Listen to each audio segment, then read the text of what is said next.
Yeah, good evening, and you're tuned to Unearthed right here on Q95, 6 to 8, as we unearth talents and activities right here. We speak about visual art, performing art, literary arts, and everything. We do it right here on the big station Q95. Tonight is our fourth program, and we have a great lineup for you as usual. And thank you for the many persons who have been giving me feedback on this program. It seems to be catching up, and persons are enjoying what's happening. We use art and culture from varied dimensions, and as such, we really are happy that you could also join us. I met a guy that was coming to the studio, said, "Oh, Jackson, are you even having a program tonight?" I said, "Of course, we're having a program tonight." And from time to time, when I walk on the streets of Roseau, people meet me and say, "Oh, boy, that was a good program." So really appreciate that, and we trust that as we continue, it will grow from momentum to momentum. Of course, we cannot do it without your support and, of course, your calls. And tonight we have a wonderful program. Well, just recently we had the Bouillon and Calypso Monarch in the junior category by the Leo Club, and we'll be having the two participants. At least we have be having Thais, who is the Monarch, two-peat Monarch, won it the second time back to back. And of course, the young lady, Miss Seaman, who won the Bouillon competition, she'll be joining us online. And so we'll just take them a little later. But as usual, my program also has commentary. And the commentary, I'm going to start with my commentary tonight. Bouillon the way forward. This year's Calypso season should signal the beginning of the end of Calypso as we know it for the Calypso Association.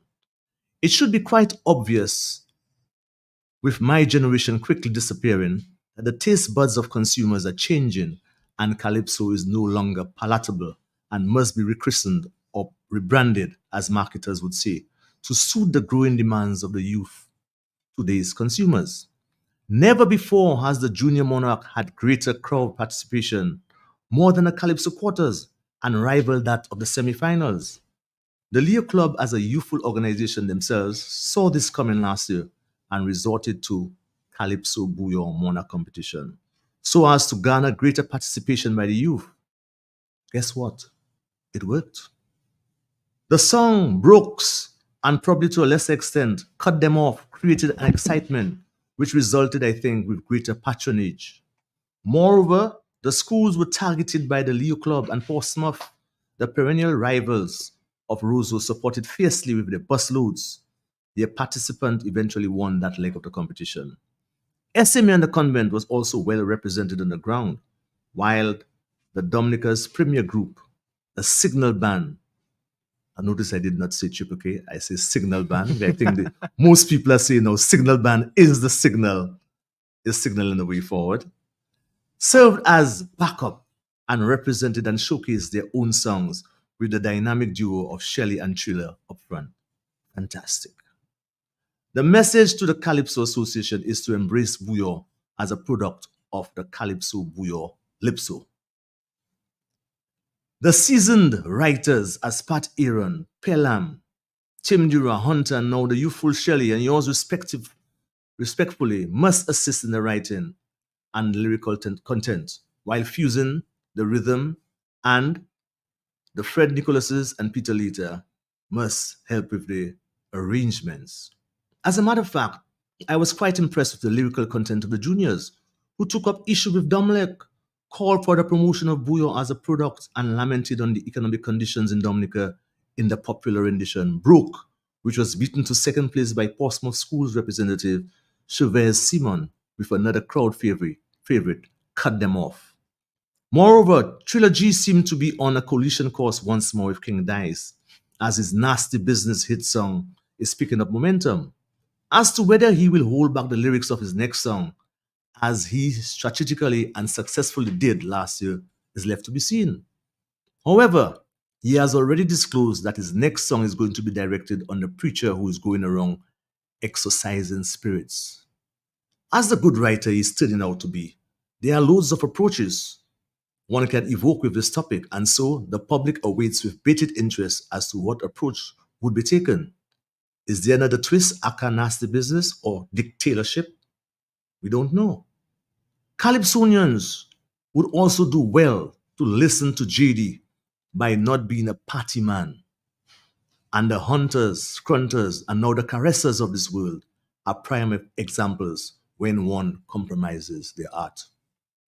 Notwithstanding, I propose that at every Calypso show, Bouyon should be embraced, even if it is done as a guest act or while awaiting the judge's decision. This by itself will account for a couple of hundred more patrons and also cement the continuity of Calypso.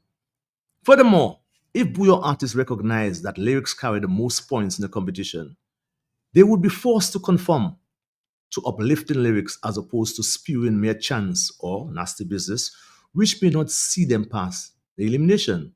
Hence, a healthy compromise is necessary. Finally, while the judgment during the semifinals exhibited greater competency than those impaneled in the quarterfinals, it leaves one to wonder why observers, in spite of it all, could not find a place in the nine. Well, nonetheless, I am happy that Liberator and Black Diamond found just redemption as they previously were given lowly positions, undeservedly so at the quarters. Obviously, this signals another problem for the association to weed out some of the incompetencies who have served for years and have developed their personal bias or just lack of ability. Their lack of ability, personal bias, is beyond workshops and quite frankly, beyond repair. Well, this will not be easy, as most fans rather talk and critique, but find it difficult to commit to being a judge themselves. It is rather unfortunate that some commentators still bash compositions, completely oblivious of the efforts both financially and creatively expended in trying to put a good song together. Surely they must be more tactful and palatable in expressing one's sentiments than causing grievous bodily harm. When we come back, we'll introduce our guest.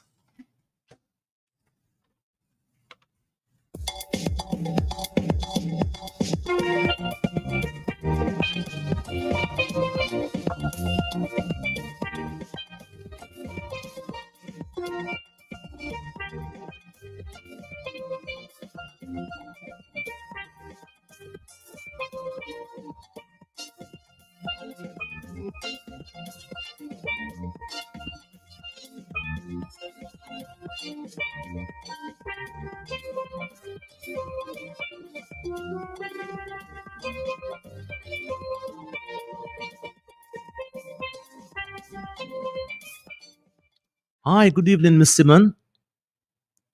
Can you hear us? Good evening. Yes, All I right. can. Okay, wonderful. And we're hearing you right now, loud and clear.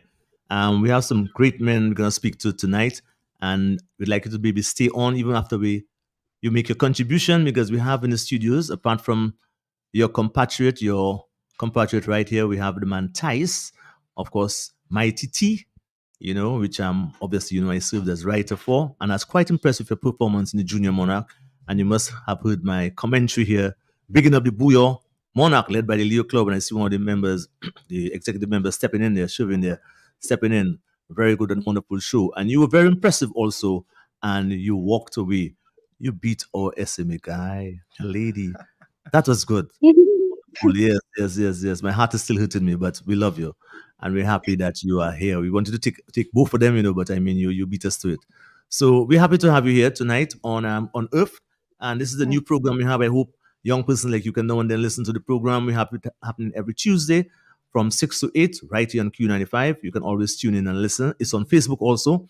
So we hope that people join us and we talk a bit and so on. We hope that probably you could share your song with us and tell us about your song.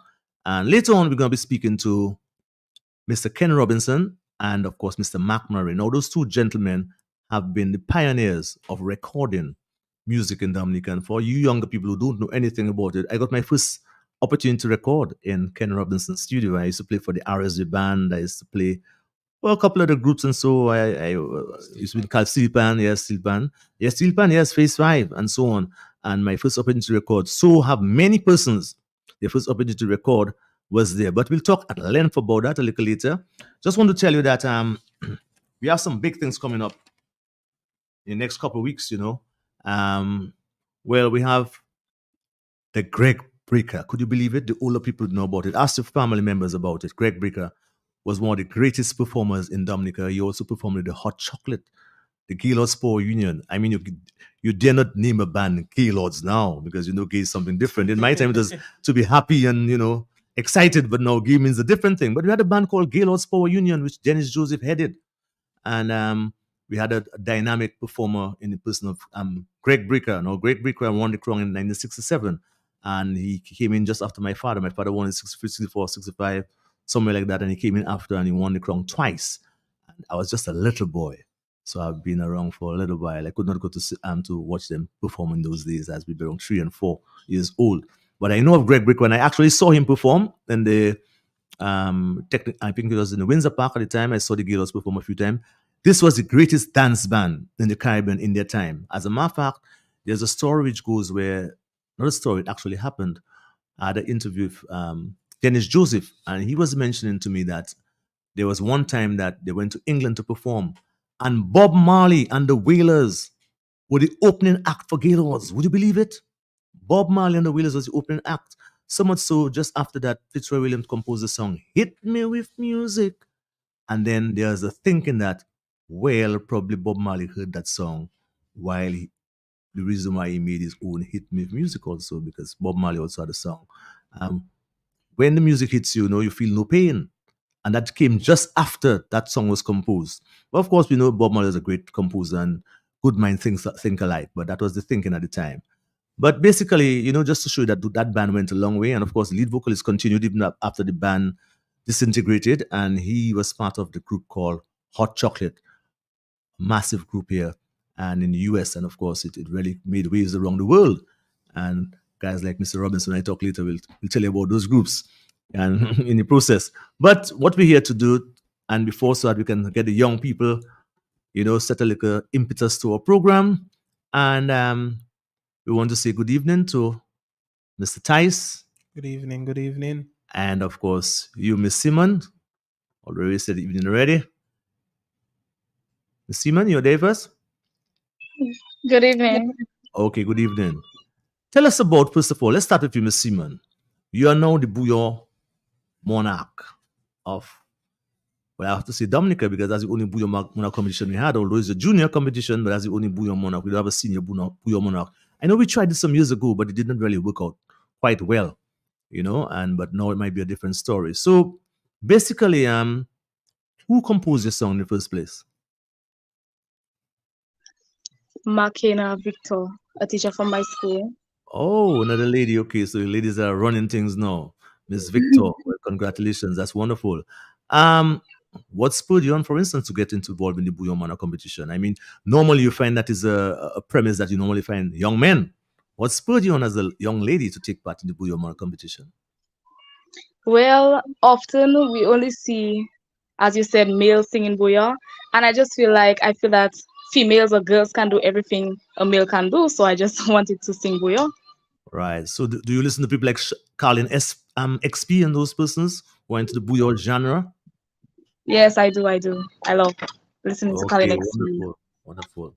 You know, as I was saying that, I thought that you all guys did wonderfully well because, you know, I know you have been hearing it at your school and everywhere else that people say that the bouillon music is just basically chant and, you know, nasty business. But you represented a story. Tell us about that story. Well, I Lately, I've been seeing a lot of negative lyrics and things happening in the world to young people. And I just wanted to send out a message to encourage them to stop being negative and, to think positive and do better things with their life. So I wanted when I got that song, I just felt like I needed to do something. I need to perform and to bring out a message to the youth. Mhm. So what you're saying really, when you say cut them off, what you mean? You are playing with Domlek and you're also playing with the youth and the behavior. What are you saying? Friends that you should cut off, like Domlek? Tell us about that. Cut them off. Yes, What because is about? Domlek just cutting off our light. Right. So I want once of Domlek cutting off our light, I want young people to cut off negative friends and stuff like that. Boom. Wonderful, wonderful. That's what I got in the song, when I listen to it. So I see that is lyrics. So it's not true to say, Miss Simon, that Bouillon does not have lyrics. Bouillon can have lyrics if you make an attempt to do it. What do you think? Yes, yes. Of course, yes. So Thais, well, you're in traditional calypso. Thais is the second time that you have won the crown. I heard you saying on some other news program that, I think you're gonna do it one more time. Tell us Of about course. your tell us about your involvement. We know about your background, but you could still mention it because some people don't know. Just tell us about yourself. I know you're in choir and different things. Tell us about your way, your passage, how you paved your way into singing and into the crown and so on. Give us a Okay, little so idea, yeah. so firstly, I guess a night I was just chilling, and my father messaged me. And my father was like, "Would you want to do the junior monarch?" And I was like, "I don't think so. I think I look too shy." And tell people who is And your then, father. That's okay, important. my father is Win Benjamin, Right. also known as Benji Triple of the K. Triple K band. Yeah, man. And so I told him that I was I guess, a bit shy. So I kind of brushed it off a little. And then I went to school after that incident. I went to school and Mr. Jackson approached me and asked me if I would like to do the Junior Calypso Monarch. Mhm. And I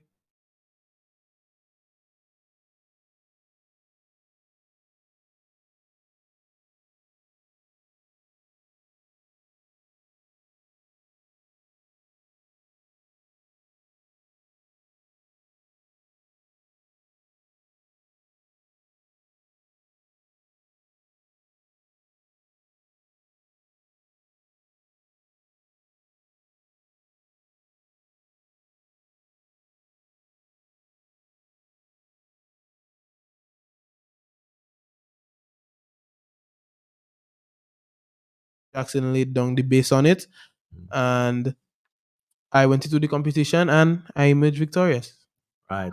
But prior to even your competitions, you have been also involved in singing at your church. Tell Yes, us about yes. that little background you got. Okay, so growing up I was raised in church and as a Catholic, and going to church every Sunday, I've seen people singing in the choir all the time. And as a young boy, I was very, I guess, what's the word? What's the word? I was Motivated, instrumental. motivated. Okay, so yeah, I was motivated, and I used to see my auntie Jay singing out in choir. So sometimes I used to go up by her and sing with her. And then my grandparents started realizing that I have I guess, a nice voice, they would say. So I started getting in more into it and more into it and more into it. And I began singing with the men's choir in my church, which was in Newton at the time Mhm. because Hurricane Maria had broken down our church in Lubia. So I started singing with them in Newton, and people heard my voice, and I started doing the psalm, and people would tell me I sing very good. And I started getting into more choirs and more choirs like a youth choir with Daria Eugene, and I guess I really built my voice there in church and in choir to praise the Lord. Right. And of course, Miss Simon, what about your experience in singing before? Because the first time I'm hearing you, and the first time a lot of persons are hearing you. So, did you have any experience before in singing or presenting songs on stage? Excuse me? Did you have any experience before the Calypso competition in singing anywhere in Portsmouth on stage or anything like that? Yes, I have. I from since a young age I've been going on stage. I did the Carnival Princess show, I did Miss Teen and a lot of small shows. I just love anything to do with singing. I Singing. sing at Okay. church, I sing at cultural events. Yeah. Mhm. Okay, so you used to do that at Portsmouth basically, or in Roseau, or everywhere, anywhere else? Portsmouth. Paybush Okay, Cultural. oh yeah, okay. Because you're originally from Peerbush, right? I understand. You represent the school, Portsmouth School, but you're originally from Peerbush. Is that so? Yes, yes, I All am. right. Wonderful. And you all guys came knowing for a couple bus loads, man. Tell us about that to support you. PSS normally a very supportive school, Right. so everywhere we go to represent, we always come with a huge, huge support. I experienced that when I was going to school, also grammar school. I came up to Portsmouth to play football. I used to play a football game, man, and we won the game at time. One love, man. And the Posse people chase us down, man. I know Posse fierce when it come to, supporting. So I have that sort of experience. And a together community, they always believe in supporting their own, which is great. I am accustomed to guys like Miko. And there's a gentleman you had in Calypso, but he faded out from the scene for some time now. I can't remember his name right now, but Miko is a guy that won the crown some 20 something times in Portsmouth. I guess. Do you know Miko? Mighty Miko? Calypso and No, Rastaman? Or you don't know him? no. Okay, but that's something you should probably research in the thing in Portsmouth. Um, Now, basically, you're going to sing that song about the dumb leg issue. Did you really feel that situation and you personally? Because the way I saw you brought it out, it was a lot of venom, man. You could really feel you presenting the song. You really present the song well, and you had your person at the front really jumping up. Did you really experience that in your studies and stuff like that? Probably that could be maybe make you bring up the song with more feeling and something that happened to you, and you can really feel and identify with it. Did that happen to you in Portsmouth? Yes, In your studies or anything like that? So, yes, because as a fourth form student, we have to use a lot of technology nowadays, right. and they will keep playing with us. So, yeah. So hence the song. So, Simon, Mr. Simon, I know you're not here in the studio, and I wanted all listeners to know you're not presently in the studio and online. And it would be nice that I'm going to call on you a little while from now to probably present some lines. Could be a cappella because we don't have your material here with us. If you're in the studio, we'd have done some magic.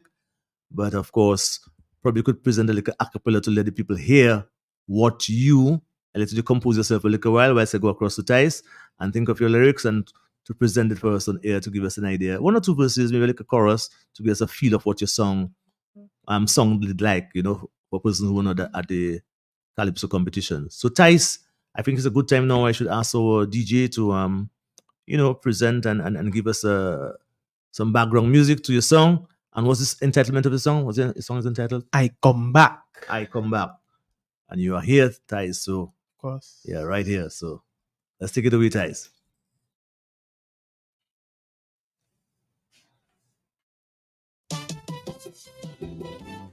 Ooh, aha! Again, Lord. I say again, Lord. Mighty T again, Lord. Ha!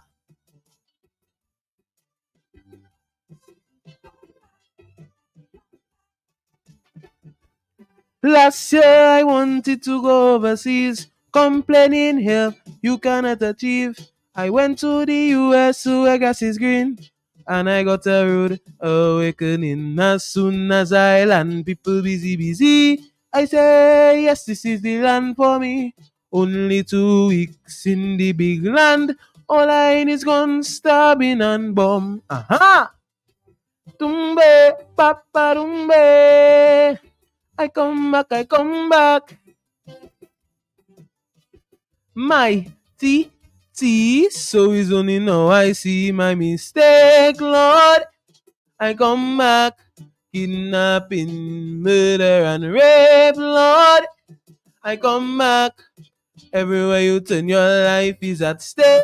So I come back, got to lock up window and gate. So I come back, do not be fooled by the smile that is fake. They're preaching love, but really is hate. So I come back.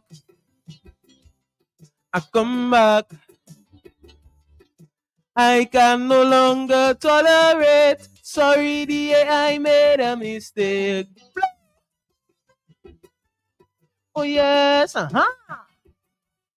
again, Lord. I say again, Lord.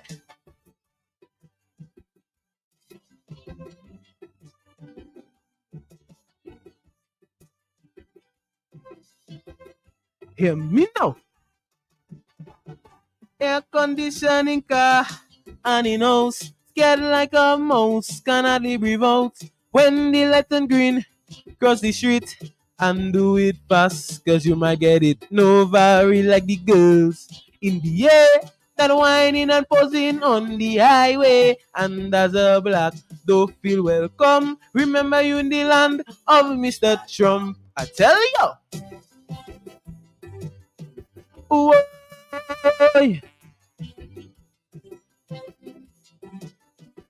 my see, so it's only now I see my mistake, Lord.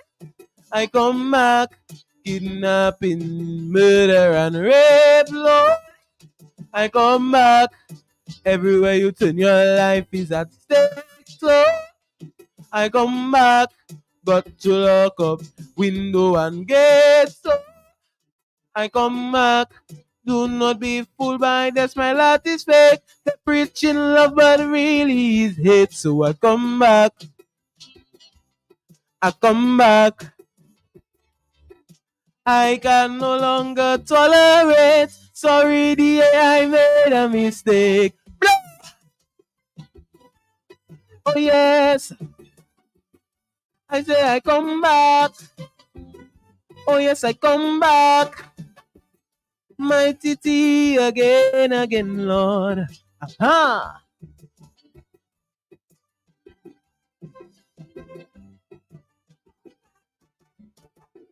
I miss all my friends and them in class. And then I remember Junior Monarch.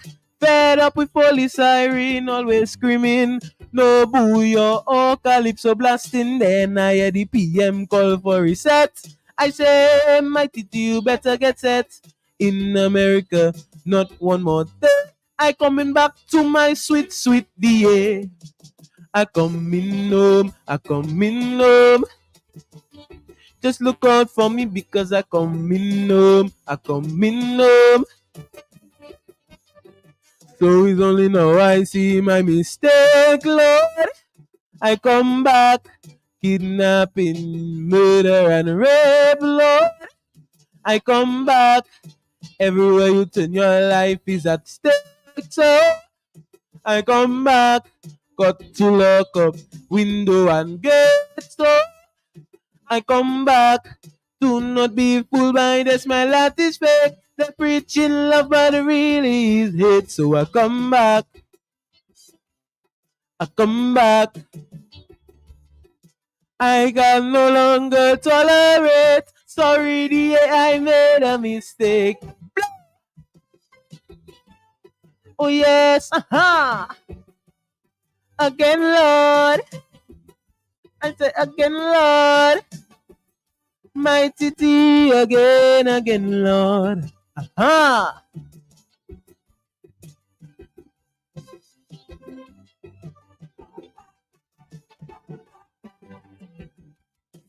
Yeah, I did my time, so I'm coming back home.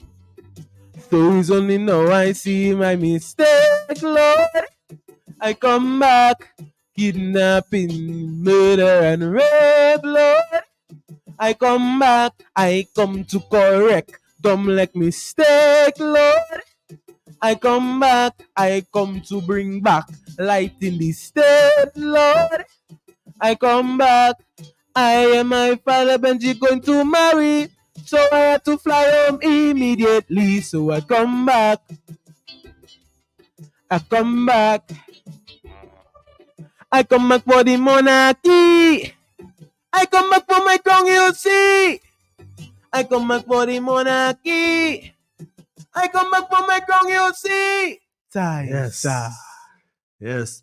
And Dice, you did everything like you performed on stage, everything like the recording, yes, Yes, all the yes. little nuances, yes, there you had the song. Welcome back. Of course, of course. Yes. And Miss Seaman, I guess you're here for still, Miss Seaman.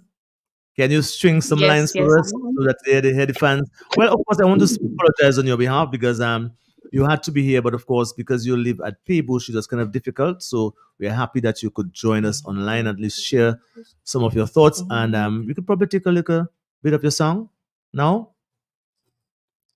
Yes. Okay. Let's go ahead. You don't call yourself my Bush massive, my PSS massive, and they don't like posters. But yeah, cut them off. When you see it acting funny, cut them off. When they're lying to your Okay, it looks like you may just what you can do. I suspect the music is kind of low and cutting down your voice, your vocals also, as we doing it online. So can you give us an a cappella presentation of your song, at least a verse and a chorus, for us to get an idea of what it sounds Yes, like? Yeah.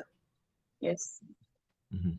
Cut them off when you see they acting funny. Cut them off when they lying to your face. Cut them off when they cast up all division. Cut them off. I learn from the best of the best. They both face with zero preference. Could be young, pretty, old and strong. I aspire to be just like you. You yourself unapologetically. You doesn't take no stress, nah, not from nobody. People talking, but you still at ease. Still collecting coins, yes, from all the fees. I want to be like you, but you just vex me so much. Cutting fan midway when it's so hot. Clothes don't have time to iron, we ram full up. And the phone don't have charge, we don't have generator. Despite the flaws and the faults, one thing I admire. How you like to do your job in the midst of the fire. One day, I hope to have the confidence to do what I love without hesitance. Cut them off when you see they acting funny. Cut them off when they lying to your face. Cut them off when they cast a body vision. Cut them off. Yes, yes, yes. And without music, Miss Simon, I could tell you it's going on quite nicely. And I suspect who's that person you're backing you up there? And plus, Tice is giving you some backups there. It sounds good. My mother. Oh, mom is blending wonderfully with you, man. Yeah, yeah, things are looking nice. Thank It's you, really thank sounding good. you. Yes, yes, mom, it's sounding good. And Ty's doing some backup there. And that song, it is so well put together. People talking about Booyah, but I could tell you this song, if that is the trend, I really, and in my article I said, and I'll read a little later today, that we should try and find a way to bring in you young people, you know, as you know, I'm a writer myself, to try and bring in you young people and be part of what's happening because very soon, look what we're having with, of course, the Calypso Monarch right now, Trilogy. He's basically singing the song loaded with a lot of booyah stuff in it, but it has lyrical content. And there should be a way we should try to marry the two instead of trying to shun young people about the booyah. I mean, I'm not into this nasty business, but I know positive lyrics can be done. And you is an example, Miss Seaman, that it can be done. Because you're carrying a sound message, your teacher wrote that song, your mom is there supporting you, which is very, very important. I know Tice also has the support of his grandmother and his father for sure. And that's the way to go. You have to support the young people. And I really appreciate, Ms. Seaman, what you have come and done in the Booyah Mona competition. The competition is of a very high standard and a lot of participation, which I find was lacking in a number of other years, which is very, very, very good. You all had more people than the quarterfinals and the quarterfinals. No, no, it's a real thing. It's a real thing, real thing. The Junior Monarch, as a commentator, the Junior Monarch had more persons than the semifinals, maybe I might give Calypso the edge in the semifinals. But trust me, in the quarterfinals, and that doesn't happen often. Okay? And I was also a Junior Monarch competitor like you. My days going to grammar school in the 70s. That's a long, long time ago. But I could tell you, I'm really impressed with you all guys. And I just want to ask you all to keep it up and do what you're doing. What's the future plans for you in terms of you want to continue partaking next year? Or are there any shows planned in the carnival season that you're going to take part in? Tell us about that in Posse or anywhere else. Yes, I want to continue singing songs, and yes, there are shows that I'm going to take part in Okay, and anything you can, performing. yeah, anything carded on the lineup? Princess Show, Princess Show took part already, but a teenage pageant or Miss Calypso, Teen Miss Teen, right? and Kiddies Carnival. It's Carnival, right? Yes. Yeah, there was a time I never saw Carnival in Tongue for around 3 years. That time, Honorable Mike Douglas was alive and Rosie Douglas, and they commissioned our band, RSB band, to play in Posse. So I played in Posse on the streets of Posse, in my time, but that's many, many moons ago. But we want to thank you for joining us in the program. Also, Thais, what's up coming up for the season? What you representing in as a Well, king? well, of course, I have to perform at all shows, basically, I guess. So I think I have to do Teenage Pageant, I have Kiddies Carnival. Mhm. I hopefully get to do Calypso Finals because I want to do it again. Yeah. Obviously, yes. I have, well, not as Junior Monarch, but I have Stardom Mhm. tomorrow night, and I also have a press conference tomorrow. Okay, so it's a busy time for you guys, and I know you're having a prize giving ceremony that Yeah. happens when for Leo Club. Um, Okay, we have. I'm sure in there you could just tell us when that prize giving ceremony. The prize giving ceremony will be done after carnival season. Oh, after season. Okay. After everything is settled Over. down and everything is over, we have the final prize giving ceremony. We have some lovely prizes for the Okay. winners and for the participants. And that's coming from the vice president. Past vice president. Okay, so you have a vice president jacket. Okay, Yes, past vice past president. vice But you're executive member right now. Yes, I am. Okay, wonderful. Yeah, so you heard it from the man Shuvin himself, telling what's going to happen after the carnival. But right now, the young people are very busy getting involved in the activities, keeping the culture and the arts alive. Yeah, I just find that a lot of people are reaching out to our Leo Club to have our youth perform at the shows at different settings. So they are getting the exposure as young people to market themselves, and then they'll grow. Yeah. of course. See how people like young Shirley grew. He started from junior monarch Yes, certainly. and he grew. So Others that's will all do we the have to same. say. Yes. And of course, Triller right now. So basically, yes, that's wonderful. So thank you, Miss Seaman and your mom for joining us, and also No Thais. problem. Thank you. You're welcome. Yes, course. yeah. Happy to have you guys here. Thank And you, I'm not you. sure if right here, do we have her recording? Seaman, okay, wonderful. So we could just play a little bit of that because she couldn't give us the whole thing. So we're gonna play and then we're gonna go to the next segment. So thank you. You can listen up or you could stay around. Also, Mr. Jackson, I could say congratulations to all the students who took part in the 2024 Junior Calypso Bouillon Monarch. All of them did a marvelous job on Friday night. I must say kudos to them. It takes a lot of courage to come on stage and to do a big really things like does. that. It really so does. you have to commend all the young person who took part in the show. I give them their flowers. Of course. Okay, wonderful. Well, don't blame me. Miss Seaman is gonna cut you off. Yeah.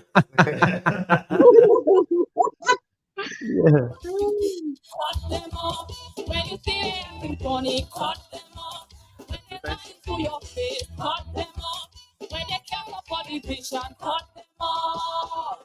I learn from the best of the best. They both best with zero preference. Young, pretty, old and strong. I aspire to be just like you. You yourself unapologetically. You doesn't take no shirt, not from nobody.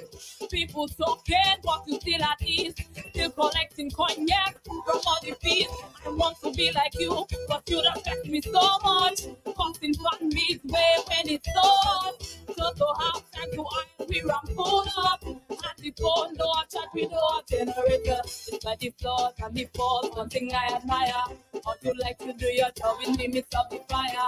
One day, I hope to have the confidence to do what I love without hesitance. Cut them off when you see them acting funny. Cut them off when they lie to your face. Cut them off when they care for the vision. Cut them off.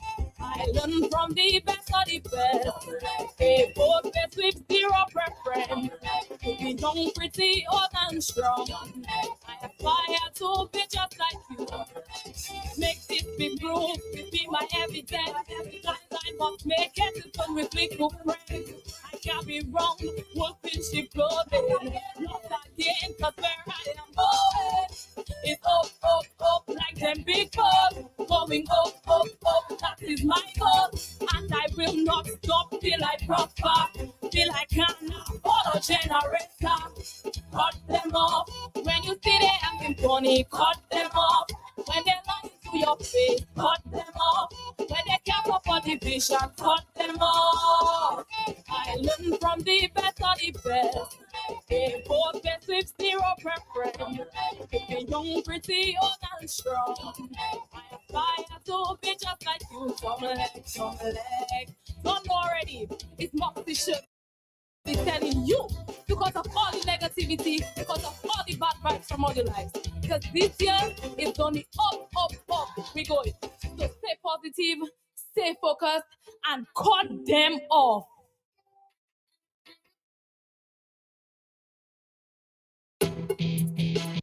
Yeah, big up all yourself.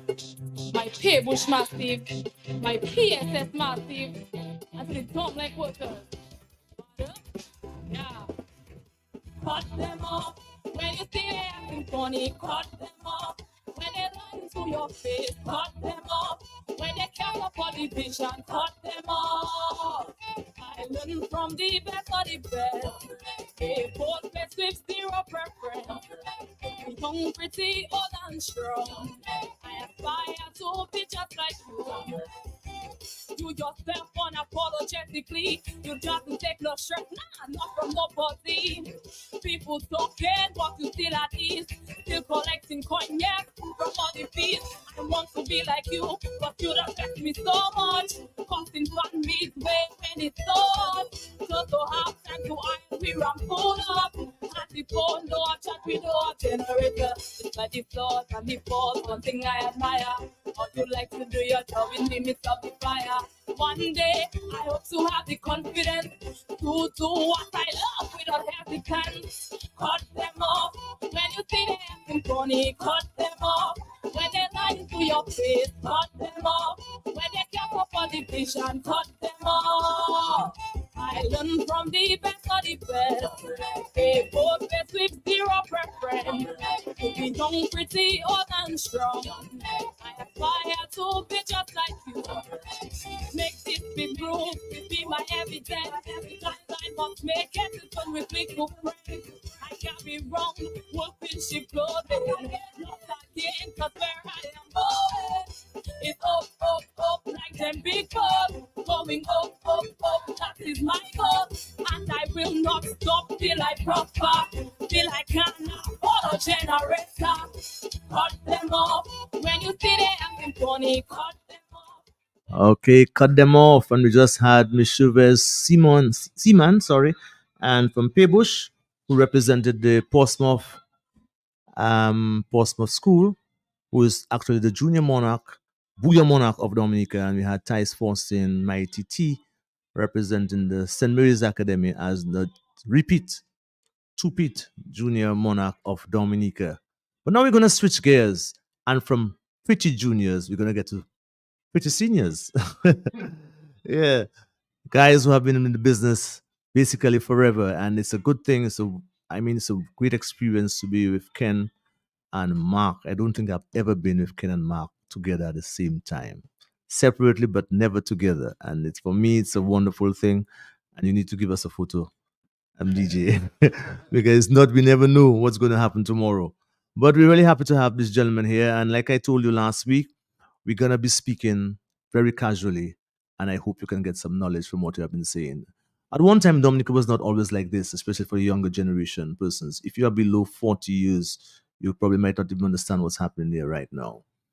Before, Dominican bands and Dominican musicians could not record. We had no facilities in Dominica in the 70s, in the 60s, late 60s. We had no facilities for recording music. And as such, we had to go overseas to Barbados, to Trinidad, to Guadeloupe, to Martinique to do recordings. And here came two gentlemen in the person of Ken Robinson and at Nature Island Studios. And of course, we have Mr. Mark Marie, who is the husband of Ophelia Mary, and started off Markhoff Studios at Point Michel. I remember that very clearly because I happened to have recorded by both those gentlemen at one time or the other. I mean, with my band, RSB band, I did some single different things on Pace 5 Steel Pan. So they have been an instrumental part in my development, musically, that is, having my songs recorded. I never went overseas to have anything recorded. I did it with them. And if you have to think, if it were not for this gentleman, we'd have to wait long after, years after, to have persons like Cornell and Dada and all those persons that developed after that, when we began in the digital age. But even in the analog age, those guys were into recording stuff. And they're here this evening to have a casual conversation first. And later on, I'll also speak to Mark Murray about copyrights. That is something that a lot of Dominicans want to know about, a lot of musicians, a lot of artists, and to understand what is that functioning of copyright, what copyright is all about. And Mr. Mark Murray is an expert in the field. Maybe trademark might be more appropriate for maybe tonight. trademark for Anyway, mine, but yes. that's a different Right, story, yeah, right? but yes. But Mark Murray is quite able and capable, and even some lawyers I've approached in Dominica tell me when they have to do some research or do some things about copyrights or trademark, Mark Murray is the man. He also tutored me also in a recent workshop, exercise we had in terms of a CAPE examination. He was one of the tutors, and we spoke a lot about those aspects. And I just think it was good to have him on the program to speak about those dynamics as far as those is concerned. Yes, and Dominica got the best marks in the CAPE exam for the performing yes, arts. for performing arts, for sure. And Mark was one of our tutors, certainly. And also we have next week, I just want to remind guys that we are still moving nicely. We have Ivinia Benjamin, who's going to be, he's a publisher, and she's going to tell us about how you go about getting a book published. So young people probably have little poems in your little books and little stories. And you want to find out, how am I going to get that published? Probably next week is a good week that you could listen in to hear what a Dominican person who publishes books can tell us about that. And she has published a number of books, and she'll speak to us next week. And I also hope to have a young lady called Marcia Robin Telemark. She's a doctor, Dr. Marcia Robin Telemark, and she's a young doctor who resides in the US. Of course, she's of she originates, I think, from Wesley. You know, when you hear Robbins and Telemark combined, you know it's a Wesley combination, basically. But she'll be with us next week, and she's going to be talking about something where she published a book called On Stem Cells. And that is a high-level discussion. Me myself have to do some research, Mr. Mark. And again, on stem cells, because I don't have much knowledge, so I can direct questions to her. But she has brought out the book, and we always have like to have a literary. You know what? Yeah, I know what stem cells are. Okay, right. I don't know much about them. I mean, I have read about it, but I have to get in depth. If I'm going to talk to a doctor about it, I have to know when I ask the questions about stem cells, or I must approach it. So basically, and she has produced a book, and that's the reason, because she's talking about literature, and it's a cultural program. So we always have an aspect of literature.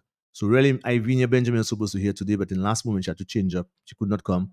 So that is why she's not here tonight. So we're going to have ample time, guys, to talk and explore and look at different facets in terms of our music. First of all, I want to say good night and good evening to you all, gentlemen, Mr. Ken Robinson and Mr. Mark Murray. Good night. Good night. Yeah. And to Ian and to, of course, to your listeners. Yes. And you are listening, people, to the program called Unearthed. It's a program where we explore arts, its entity and its totality, and we explore culture, visual, performing arts, etc. And we also look at literary activity in Dominica and by Dominicans and further afield in the diaspora. And also we feature Caribbean artists. Also last week we featured some work of Muta Baruka and so on. So first of all, let's begin where it began. Paint a picture, and I want you to take turns of doing that. Paint a picture of Dominica prior to local recordings. What used to happen?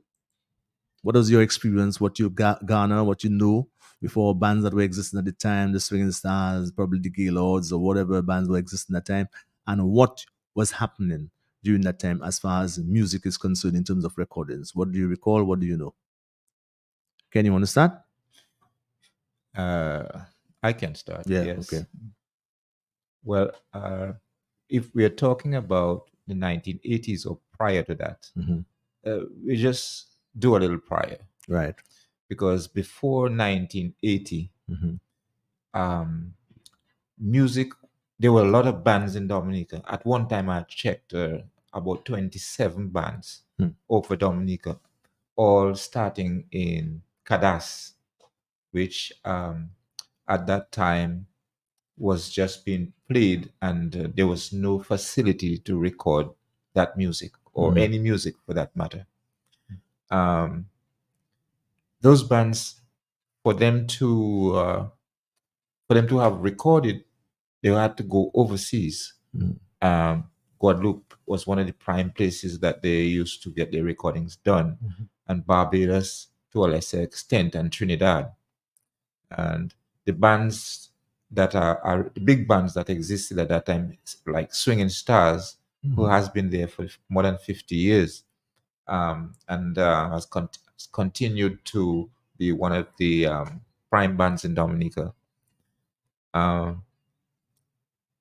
Did not get recordings done very often. I remember maybe 2 recordings from Trinidad of Swinging Stars before that time. I remember they did one in Barbados. I'm not sure if one was done in Trinidad, but one was done in Trinidad for sure. God and I did that.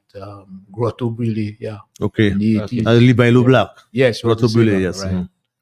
So, but the chance of being recorded was so slim and very expensive, because even if you figure that the airfare would have been $150 or less, but that was wages at the time. It was a lot of money for the wages that were available at the time. Right.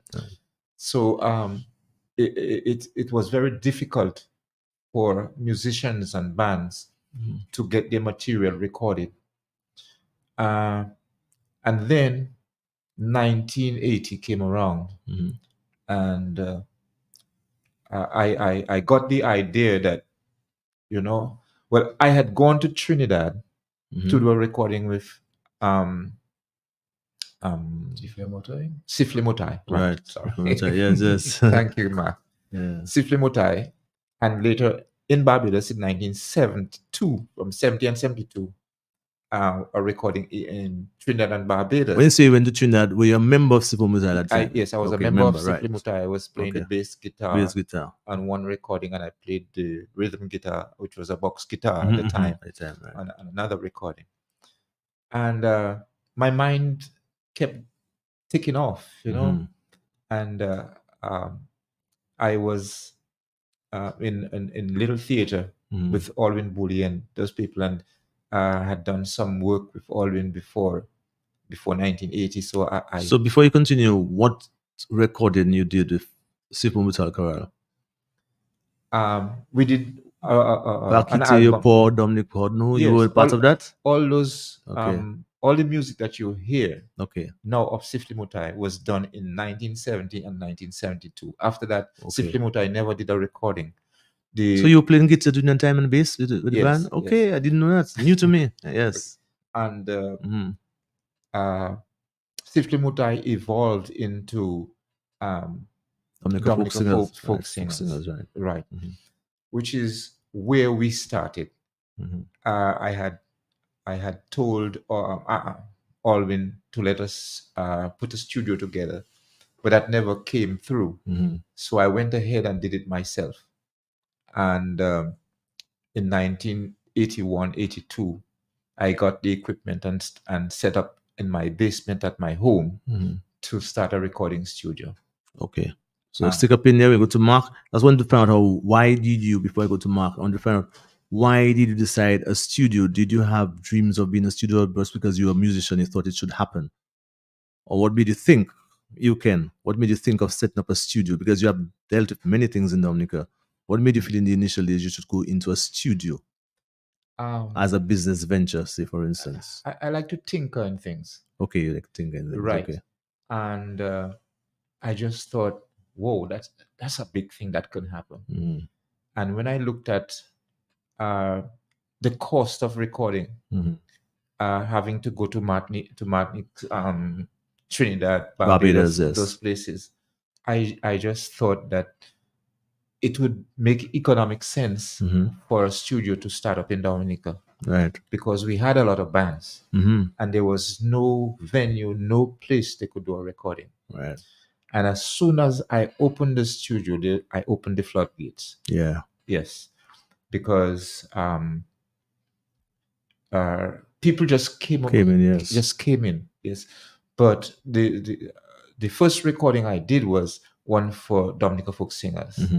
And that was because that was the thought was to go and do a recording at the time. And you were with them anyway? You were with the no, group? I wasn't with. You had left them already? Yeah, I was running my own business. Okay, at the okay, time, and okay. I really didn't have time for me to be in a group. All right, I understand. And after Sifle Motai broke up because folk singers came around. Yes.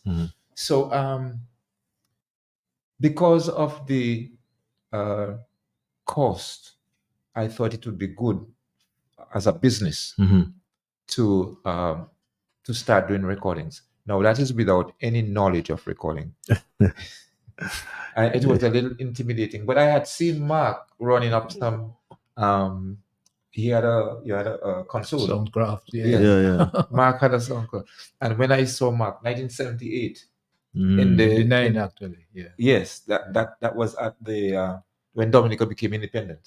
Right, that night, I had seen Mark there with that, and that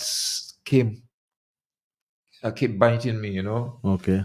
I'd like to get behind a console. And that's where it sparked behind you. Mark, tell us your story now. Tell us the story of how you view Dominica and how it all began for you. Well, actually, the people who've been born not so long ago talk about before Maria and after Maria. us who were born a little earlier, we spoke and still speak about before Hurricane David Right, and right. after Yeah, Hurricane yeah, David. David, yes. Yes. That's a benchmark. Yeah, it's The hurricane seems to be creating the benchmark. Yes, yes, yes, yes, yes, yes. yes, yes. That's true. Well, just before the hurricane, there were these political upheavals. And you're talking about Hurricane Yeah. David. Hurricane David, Right, just before okay. Hurricane Right, David. okay. In the same year, 1979, in May, there were these political upheavals, Right. which resulted in the Strikes and so on. rearrangement of the government and its machinery, let's say. Yeah. And in that rearrangement, Gordon Henderson became the manager of DBS. the Dominica Broadcasting Service Radio. Mhm. Yeah, but Gordon and I are friends since way back in first form in high school. Yeah, so we knew each other all the time. So I had returned to Dominica after teaching at the university in Barbados there. And Ophelia had made a record already in 1978. And it caught on, particularly in the French West Indies. And that's the in Dominic record. 78. Right, the same one. Yeah. Yeah. So we being back in Dominica, Gordon being on the radio and so on there, and I had bought the Ophelia was in some concerts and things. So I had bought that Soundcraft console, which by the way, I could sell for about 3 times the price I paid for it now. No, okay. Because it was become a real classic Okay. in the brand's name. So I had it. I had a snake. Didn't bite. Well, explain to our listeners. We have young listeners that what people a don't know what a snake snake is. Yes. was a long cable Right. that you could put on the stage, and then the cable came Right to towards the where console. the console was. So The cable connects the Right. microphones to the Yes, console. console. Right. So the person controlling the sound wasn't on the stage. Right.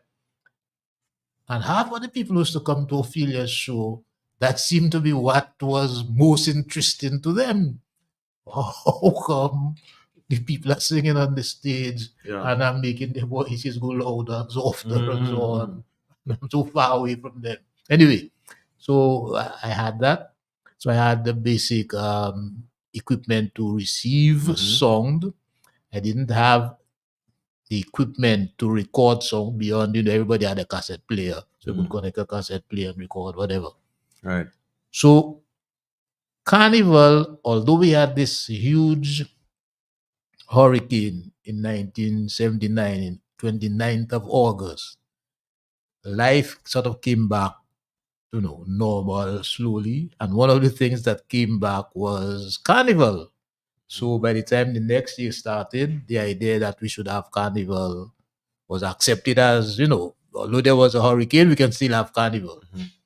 So to have Carnival, you need music, new music, etc., etc. And there's only one radio station in Dominica at the time, right? So me and Gordon had some discussions and so on. I figured I could record some stuff. And then because the radio station had these Revox, reel-to-reel tapes, which were the kind of standard quality tape recorders on which you recorded master recordings for making records. So it was a good tape recorder. So we decided that I would record the Chocolate County Steel Band. Why the Chocolate County Steel Band we decided to record? Can't really remember. But we decided to record them. I would go get my microphones, go down to the Panhouse, which is just somewhere where Mr. Nasif has his store by the river. river. Yes, by the river bank, I know. Right Yes. by the river. That's where Ewo and the boys used to play. Ewo. Right. Who passed on Errol, yes. Exactly. Yes. So I recorded the band. They played a number of songs. And at that time, it was not multi-track. Right. So I listened, set the band up, put the microphones in the different places. Yeah. Had headphones, listened to them to see if it's kind of more or less well balanced. You are hearing the different instruments. And we say, okay, play. Yeah. Okay, if they played and they made a mistake, we have all to over start again. Everybody has to start again. Yeah. Okay, so eventually, anyway, we recorded. I remember many songs, but a number of songs. But I do remember one of the songs that we recorded because it was a little surprising to me that they were playing that song. was Donna Summer's hit song. She works hard for the Oh, money. hard for money, yeah. Yeah, they played that. I remember. They one of the songs they played. Mhm. Yeah. So that's how I did my first, if you like, recording of a Dominican musical outfit. Yeah. And then it was available for Still. the radio station Okay, first. to play, you know, and say, well, here is, because before that, steel band recordings and these sort of things were not recorded because basically the radio station would go to some place where an event might be happening, even a calypso show, and they would show up with a microphone or two microphones and pick up the So, song. Mark, the that ambient happened song, in 1979. 70, 80s. Yeah. 1980, just after Hurricane. Yes. Yeah, yeah. So After it the would have hurricane. been somewhere in January, February. There it was. And Ken, your first Carnival. recording for radio came out when? 81. 81. Yeah, and that was the. Did you have multi-track or did you do it like Mark yourself at the time? I went big one time. One time. I had 8 tracks. Interesting. You had 8 tracks. On Okay. on a quarter-inch tape recorder, Right. reel to reel, and a 12-track console. Mixer, right. Console.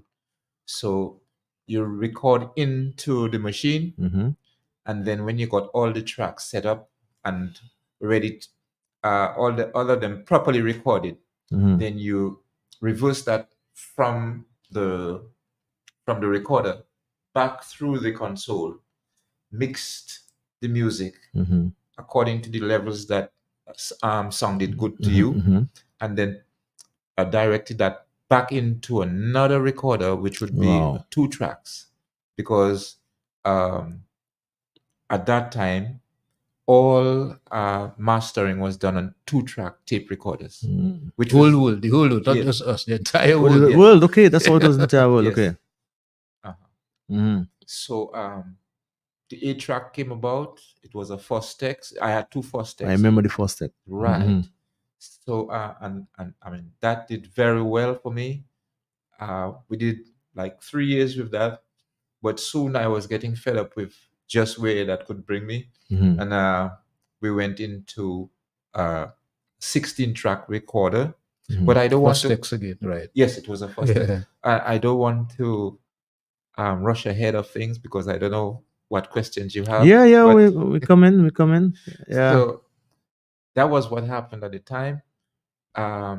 We did the 8-track, and on that 8-track, I did a lot of recordings, and that's where I like cut my teeth on in the recording business.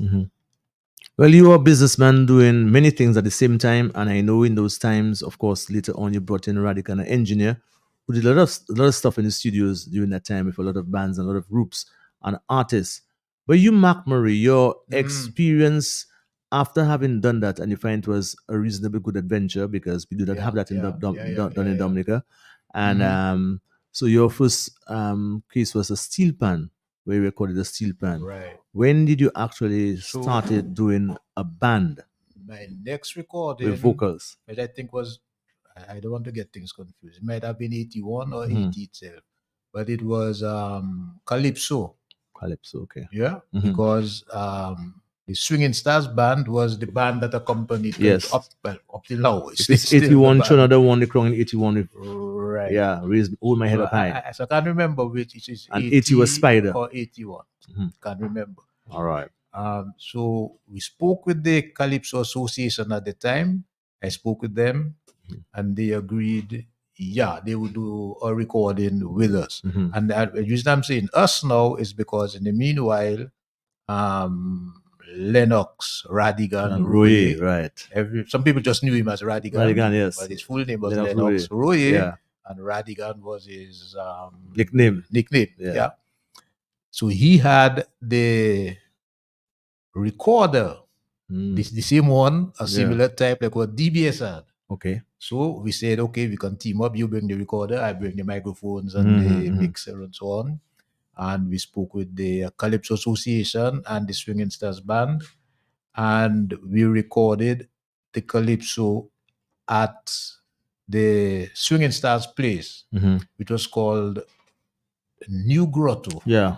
because there had been Fire at a first, previous yes. place that they Yeah. had called the Grotto, Grotto, yes. which Remember got that. damaged by fire. Hence some Grotto Billy. Right. Yeah. Then when they recorded, when they built this place, it was called the New Grotto, Mhm. which was actually just where the at the back portion of where stadium is. Stadium is there, I know. because Yes. when they Right, demolished okay. all of that to build the I stadium. think NC was the president at that time. Norman No, Seward. Yes. I think you're wrong, Mark. That New No, the Grotto, Grotto, the Grotto was where the home is. Home for the Age, The yes. home for the aged. Yeah. But That's where- before it became the home for the age, that's where Swinging Stars. It was They Swinging were Stars up there. place. I remember they were there. The home for the aged is actually sitting on the spot where it was. Yes, that's correct. And after they left there, they carried the name to the grammar school Mhm. grounds. And call it to the New Grotto. I know. I understand. Yes. I lived right in front of it was a club. Mhm. It was the Dominica Club. Dominica Club, and yes. There was what's the name of the other club? The Dominica Club was down by on High Street Mhm, there. mhm. Yes. And there was Well, this one I know. a similar club. I'm trying to remember the name of that club. But they had a big mango tree there, and I lived right in front there, the Dominica Hostel. Okay. So they were. Well, I found that Grotto there.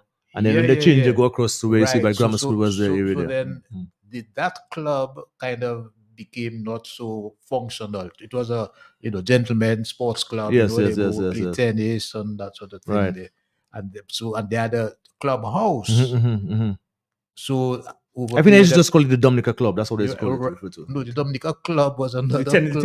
tennis one on High Street. You're talking about? Yeah, Okay. that's the Dominica Club. That one was, for whatever reason, I can't remember. Well, it doesn't really Anyway, matter. Yeah, but so eventually it kind of ceased being that kind of club, and the Swinging Stars took it over as their band house. The band house. not only band house, The but club that's hall. where The they dance hall, also where the had dances, dances yes, and yes. all of that stuff there. Mhm. And they then, after they had the problem with the fire and so on, they got that space where the grammar school. Grammar school was yes, there, yes. right? And then the place where the Swinging Stars vacated subsequently became a home for the aged. Yes.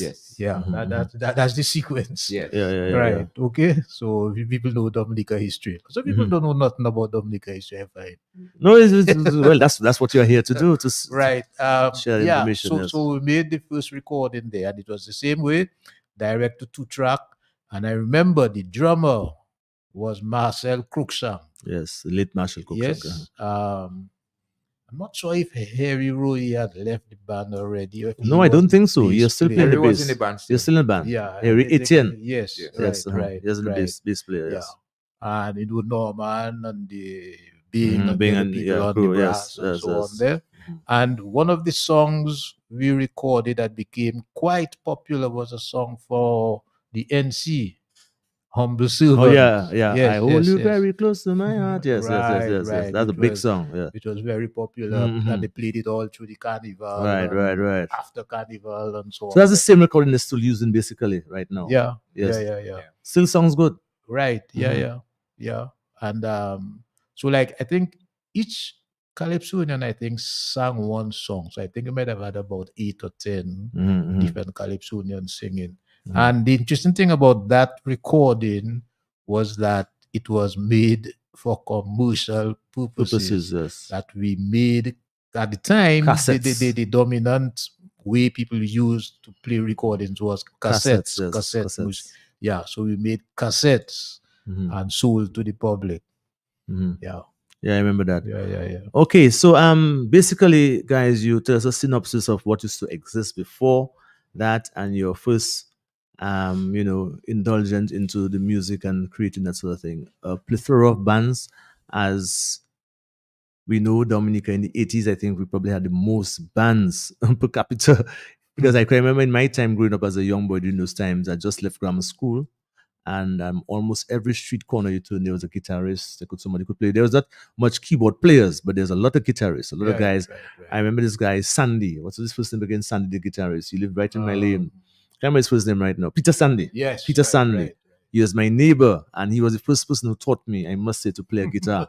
And he was my neighbor. And almost every corner you go in Dominica, in Roseau, you could find a playing guitar. I've used to learn to play guitar myself.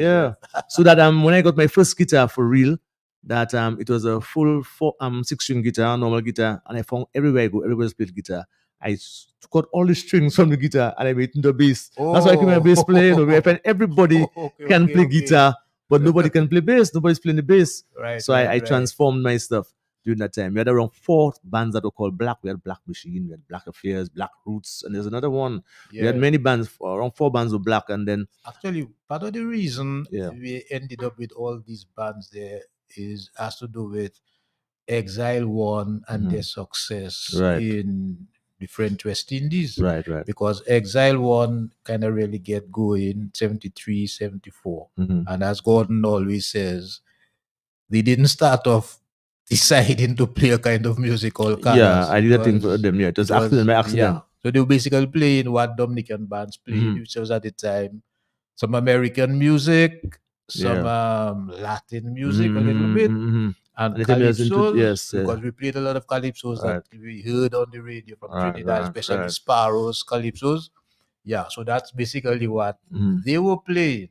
I recently had an interview with Fitzroy Williams, because I'm trying to do a book on him, and Gordon told me the same thing. What he said they were playing and they find people who were responding. They were the bars and so on. And he said they just confused the beat. They were singing the same songs that you're speaking about, but they just had to go to calypso rhythm, so they kind of like a big thing and put a little bass line, and people started gravitating. And so by accident, Kada's music was born. It's important to point out that the way the people in the French West Indies consumed music is by dancing. By dancing, right. And I don't know. I don't believe there's anybody in any part of the world who like to dance like Martinican people. Yes, French people are Martinican people. Okay, much more than Guadeloupe, actually. People in Martinique just love to dance. So they like to hold persons and dance. Yes. And they don't care whether it's 12 o'clock in the day. Yeah, they would dance. Or 12 o'clock in the night. Whether it's sun shining, whether it's bright daylight or whatever. They love to dance. Play the music and they dance. And you're a man who spent a lot of time in those countries, so we can take it from you. Yes. So when Gordon and his band has done a little thing in the Caribbean, and their name gets, goes to the community in France. Right. Just like people go to play from Dominica to New York and so on, there's a similar thing. They ask them to come to play in France. So when they get there, they play in their usual thing. And there's a big crowd in the hall. People come to dance. It's not... They didn't come to listen to you, really. They came to dance. Right. So the organizer is seeing as if this might turn into a disaster. So he goes up to Gordon and them and say, well, okay there, but you have to make the people dance. Yes. So you have to make the people dance. Yeah. Now, since they didn't practice any songs as such for that type of dancing music, they had to come up with some kind of something. The moment, And at the time, the music that was very popular, especially for dancing, was music from Haiti. Right. That was Haitian called compa. At the time Rampa. Right. Haitian Rampa. So they kind of modified the calypso thing with that. the little compa thing. And the people start to dance. So it's a fusion of that. God always says that it's a fusion. Right. So the people start to dance. So they keep playing more. They like to dance. Because the early albums like Don't Buy the Hand That Feed It, because this kind of begin kind of a beat with a calypso. Right. And those kind of things. So so basically after that whole, and people might have been wondering on listening to us, wondering how come that came about. But that time there, you had a connection at the time with Ophelia, so that's how you actually could mention that situation. And Gordon was one of your best friends you mentioned at school time. So part of the reason you ended up with so many bands from Dominica was that record, the style that Exile One came with by accident, became associated with Dominica. Right. So everybody wanted to make a record and see if he could make some money. Something like that. Decided that he had to come to Dominica to find that kind of rhythm. Yeah, not made by accident to play that kind of stuff. Whether it happened by accident or not, yeah, I remember perfectly that there was an effort to create a new beat. Yes, because at that time I told you I was playing bass, and I had developed a style that was going down well with one song on the Siflo Mutai album. Okay, all right. And two or three guys. Do you remember that song? No, I don't Okay, remember. I okay. don't even remember the bass line now. Okay. I know. But it was just going down well. I didn't apply it to any other song. Yeah, It yeah, was yeah. just going down well with that, and I Right. love to play it. But when I tried to impart it to Other songs. well, Other to somebody people? and Other understood people. it, Yeah, yeah, yeah. I couldn't You do couldn't get it. it. Okay. So it Okay. just stopped there. But there was a conscious effort to create a beat, and all different bands were trying to create a beat because there was that beat going on, and other people were trying to honing on the the fame. Okay, so to Mark, speak. you started with Calypso recording. You Mm. started with a group Sipo Motor Chorale at the time, Yeah. or the folk singers at the time. Well, let's say, most of what the steel band played was calypso. Yes, music, okay, so, yeah, calypso. so we can. When did you all both realize, well, that is a venture in that, and you decide you go and record an artist or band? Did you start it with Ophelia, and you, Ken, No. did you start it for actual group? And tell us about that experience to Well- actually record a group with vocals, etc. What was that first experience like? The first experience was the first time I recording a group was the Dominica Folk Singers. Yes, but after that period, there, because that's kind of a folk group. But when you got into sort of rhythmic music that people would, I say, dance to, not really folk music, not traditional music. I but- didn't go into recording dance bands Okay, like Mark. Okay, right. okay. But anybody who came to the studio with music Mhm. would devise a setup that Right. suited them. the group Yeah, or the band. So and that's when you brought in Radigan around that time. Was it? It came Radigan later. came in pretty early, Okay. Because maybe around Radigan was with me. Yeah. Oh, first. Oh, then he came. Okay. Yeah, so I knew him with Ken. Okay, so I did not know you with you first. Yeah, Okay. yeah, he had done So I told you, Okay. with the a calypso Girodel thing, Ding he- Jinping, yes, all right, brought okay, the yes. tape recorder. All right, and cool. again it was Dennis Joseph who introduced us. I hardly knew Radigan before that time. Yes. And I invited Dennis. He came to my studio Mhm. and he told me, I know somebody who can fit well with you. And so then Radigan and I teamed up, you know, and Radigan was doing a lot of the daily stuff. Yes. And You'd most work in the night. yes, I'd work in the night because Radigan worked all day. I worked all I remember night. that. I remember that. Yes. And even after that, at this studio, when I had other help, Mhm. like Mervyn. Ruben Del Sol. That's Mervyn- long after. That's long after, but I'm Right. just going to make mention. Okay. When the groups, Mervyn was in a band. Yes, rough and ready. So, Mhm. so the bands didn't want Mervyn to know what they were doing, so I had to record all the bands. Oh, okay. And Mervyn will do other things that didn't clash with his Daily duties. Bandy Bandy music, music, yeah. band duties, right? Yes. Because FX and the Pan Michel band Yes. didn't want Serenade. didn't want moving around, or didn't want anybody. And when I would record for a band, this I was doing WCK. Mhm. Didn't want anything relating to mhm. any other band. But in Ken, the studio. prior to that, you did work, or the studio did work with groups like Groovers and so on. I remember that clearly as a younger Super. person. Yes, super. Yes. That album was done by your guys. Yes. Maybe Yes, not, I knew that was yeah, yes. yeah. That was a big song in its Yeah. time. Radigan That was time with the Mary Junior Charles, the Freedom Party was on during that time, and I think some of them even took offense to that song because they were saying as if, well, you cannot say that things don't sell in the market or whatever. Right. I remember that song, and that was done by Nature Island Studio. Yeah, that was the first recording Yes, that's what you that got. Midnight Groovers did outside of the French Islands. Okay, Yeah. wonderful. Yeah. Yes. Yeah, I remember the song. Yes, They do yeah, it man. with I- nice thing. being- Many something, whatever. Yeah, yes. Yeah, man. Bon day to Dominica. Yeah. Things are Hi, hard. Mama. Right, yeah. I remember that song. I remember This it. is still being played, you know. Yes, it's a wonderful song. Still a wonderful song. Yes. So I did the photography. We went to the market, and I shot all the photography for the cover, Yeah. and did all the arrangements. Yes. For everything. Mhm.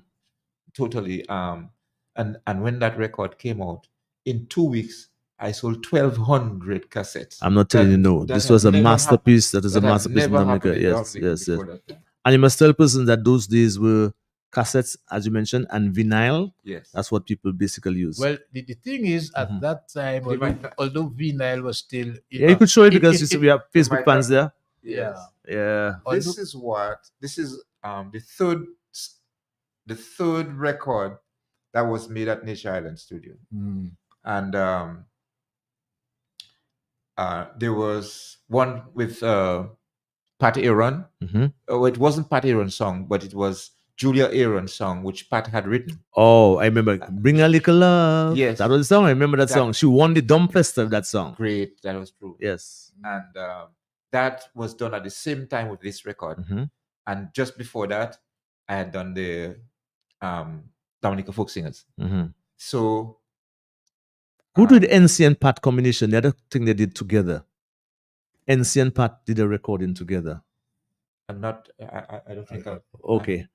I So- did recordings for Pat, Yes. but I can't remember. Yeah, they combined something combining together. them together. Yes, they could come. So Mark, tell us you were But saying I was something. about to say, that part of the reason why cassettes were so popular Mhm.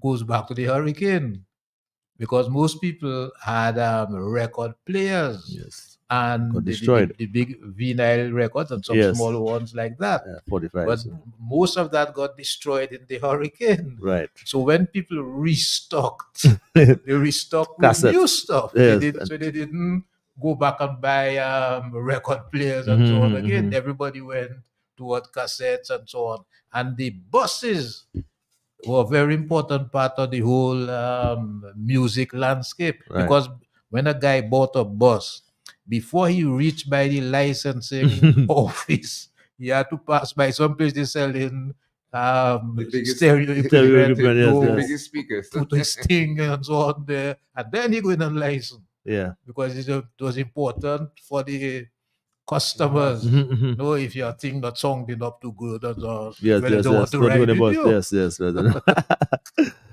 Yeah. Basically, music in that time, like you said, you had a plethora of bands and musicians. I remember Hurricane. I met him a few times in your studio, and I know, of course, RSB Band. We did something by you also, Mark, in those days, and when you had your studios at Point Michelle. When did you figure, well, okay, it was not just for local consumption again, at least the material you had or presented in Dominica or doing Dominica could meet regional acclaim, that in other words, would be accepted regionally? When did you think you mastered your equipment and your craft enough that you figure that, well, okay, this sound can now be exported to other persons? Because sometimes you do something at home and you figure, well, that's just for home consumption, that's okay. But then you want to get further with it. When did that occur to you all MC is guys? something Yes. which Dominica people might Not know. not be aware of. Okay. Although both Ken and I are saying, well, we didn't have nothing to record, Yeah. and blah, blah, blah, blah, blah.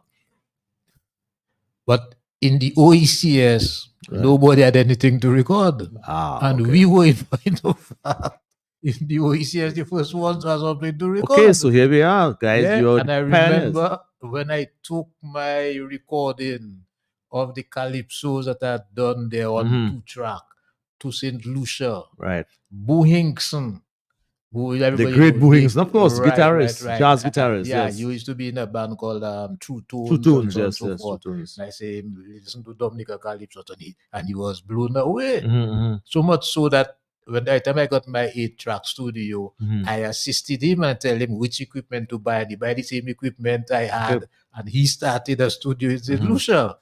Yes. So we were not backward, we were not behind. yeah, you. For that matter, Yeah. I did a recording for a band in Antigua. They Mhm. came to Dominica and stayed about a month. All right. They were on Yeah. a holiday. They made it a holiday, and I did a recording.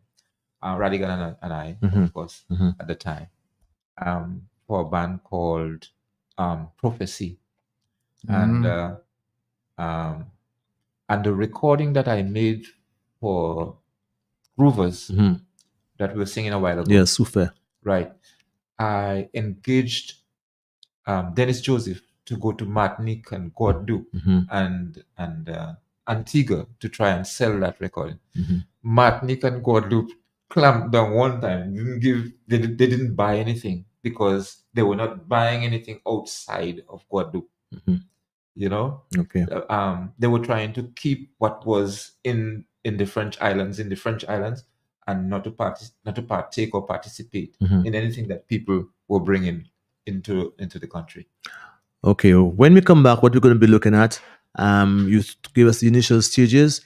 I know in those times there was a lot of analog recording involved, and with the digital stage, I've been doing some reading myself and being involved at the earlier stage doing recordings by you guys. I have found that even listening to the Groovers albums of today, of or yesteryear, compared to what you have today, there is something about the bass and the depth of the music that you don't really get today. Into the digital recording might be cleaner and more advanced, as they say, but the depths of the music and so on. If you listen to Motown music, there's a sound associated with Motown, Well, which you cannot associate sometimes with yeah, well, yeah, it's a kind of a technical thing. technical thing. Yeah, In that you are doing recording a continuous wave analog. right. When you're doing digital recording, Mhm. you're actually doing steps. Okay. So there's always a little But gap. that has changed. I between- understand what you're saying. Yeah. Mark. Yeah. Not Mark. Mhm. Ian, Yeah. I understand what you're saying. Mhm. But if you have to look at all the technicalities that come up with between digital and analog. analog. Mhm. Analog, if it stays on tape and doesn't go onto vinyl, Mhm. will give you more depth. Okay. Once it goes on vinyl, Yeah. it doesn't have that amount of depth because the depth Right. will, when you put it on the vinyl, you have to reduce the amount of bass Mhm. so Right, that but it's so it fit. won't skip. Okay. So the needle will not skip out of the grooves in the record because it's by a needle running in the grooves that Mhm. gives you the music. Okay. And it goes two ways, up and down and across like this and wiggles like that. And another difference of yesteryear is that a lot of times, even So- when those guys go to Gold and Martinique, they used to record one time together as a group. Yeah. They did not No, but tracks. one of the ways, just keep on the technical thing Mhm, there. mhm. One of the ways they came up with keeping the bass Right. in the vinyl record, the album that had like 10 songs on it, Mhm. was to use the same surface and put one song on it. Ah. Yeah. So you could Right. put And more, that's what they used to use for put dance more on bass. 78, Right, the 78 right, records. So they'd get to do a wider grooves right. and deeper grooves because Right. it was always a thicker material. Right. And so they use all dance halls would use 78 records. So a 78 record is twice the size of this. Right. Or is the size of a 33, but with half the amount of data. Right. Mhm, mhm. And they call those disco 45s. Disco. Disco. And the reason they call them disco 45s was because at that time disco music was becoming quite popular. Yes, it was in and the 80s. disco Yes. music That was the required- dawn of summer age. Right, required a heavy bass. Heavy bass, yes. So for you to get the heavy bass on the vinyl record, instead of putting 5 songs on one side, you put one song. Okay, well, when we come back, So- you will call us. Here we have with Mark Murray and, of course, Ken Robinson. We want to tell you, you can call us at 449-3095, 449-3096, 449-3097. If you're overseas, you can also call us at 305-906-4216. And that's when we come back. Of course, we'll also speak to Mr. Mark Murray about copyrights. At one time, he was the guy for copyrights in Dominica. Still is. Still the go-to guy as far as copyrights is concerned. And I'm sure you musicians that want to know something about copyrights will hear from Mark when we return right here on Unearthed.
And we are having a wonderful evening there, informative evenings, as a matter of fact, something that the young people and those that are not so young, not so old, would listen to.